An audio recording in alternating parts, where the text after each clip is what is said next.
अब एथेनॉल से पकेगा आपका खाना, आपकी रसोई में भी होगी एथेनॉल की एंट्री। कार के बाद अब आपके किचन में एथेनॉल, आपकी किचन से एलपीजी की होगी छुट्टी। अब गैस नहीं, एथेनॉल।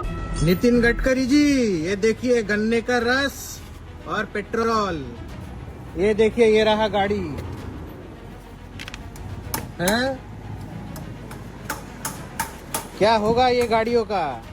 हम बात करेंगे, इसीलिए तो बोल रहे कल उसको आना पड़ेगा यहाँ पर ही, नहीं कल पेट्रोल पंप पे ताला लग जाएगा। अभी मारिए और कल नहीं आया कंपनी ना, पक्का ताला हम मार के जाएंगे। आप मार दीजिए ना, ठीक है मार दीजिए हम ताला। बात हो गया है, कल अगर इसका कंपनी का नहीं आता है यहाँ पर ही, तो कल ताला हम मार के खुद अपने हाथ से जाएंगे यहाँ पर ही। इस देश के अंदर एथेनॉल ब्लेंडिंग को मैंडेटरी करने वाला नितिन गडकरी, एथेनॉल बनाने वाला नितिन गडकरी का बेटा। इसलिए हम लोग नारा दे रहे हैं कि E20 नितिन गडकरी 420, इसका जिम्मेवार कोई है तो गडकरी है। ऐसा मिलावटी तेल आपकी मोटरसाइकिल और गाड़ियों में जाता है। एथेनॉल मिले पेट्रोल को लेकर विवाद थमने नाम नहीं ले रहा है। ईवीज को लेकर गाड़ियों में इंजन को नुकसान तो कहीं माइलेज को लेकर विवाद, लेकिन सरकार अब इथेनॉल को आपके किचन तक पहुंचाने की तैयारी में है। यानी कार के बाद अब आपके किचन में इथेनॉल की एंट्री होने वाली है। आपके किचन से एलपीजी की छुट्टी की सरकार तैयार कर रही है। आपको बता दें कि पेट्रोलियम और नेचुरल गैस मिनिस्ट्री इथेनॉल को खाना पकाने के मुख्य ईंधन के तौर पर लाने के लिए एक पॉलिसी पर काम कर रही है।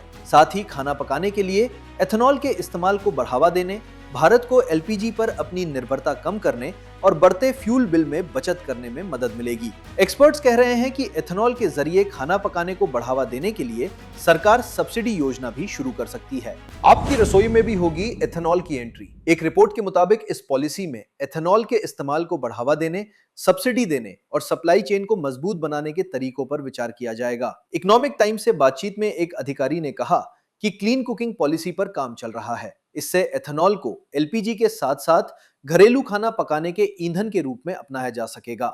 नई पॉलिसी सितंबर तक तैयार हो सकती है। अप्रैल में खबर आई थी कि सरकार के कहने पर स्वच्छ घरेलू ईंधन विकल्प के रूप में एथेनॉल के जरिए खाना पकाने के लिए इस्तेमाल होने वाले चूल्हों का टेस्ट किया जा रहा था। कार के बाद अब आपके किचन में इथेनॉल। इंडस्ट्री के एक और अधिकारी ने कहा कि ईरान युद्ध से भारत ने सबक लेते हुए अब नए नए विकल्प तलाशने शुरू कर दिए हैं। इसी के तहत एलपीजी के विकल्प के तौर पर अतिरिक्त इथेनॉल क्षमता का इस्तेमाल करना और फ्यूल का इंपोर्ट कम करना एक अच्छा ऑप्शन है। भारत अपने एलपीजी सोर्सिंग में विविधता लाया है, फिर भी हम एलपीजी इंपोर्ट के लिए काफी हद तक खाड़ी देशों पर निर्भर है।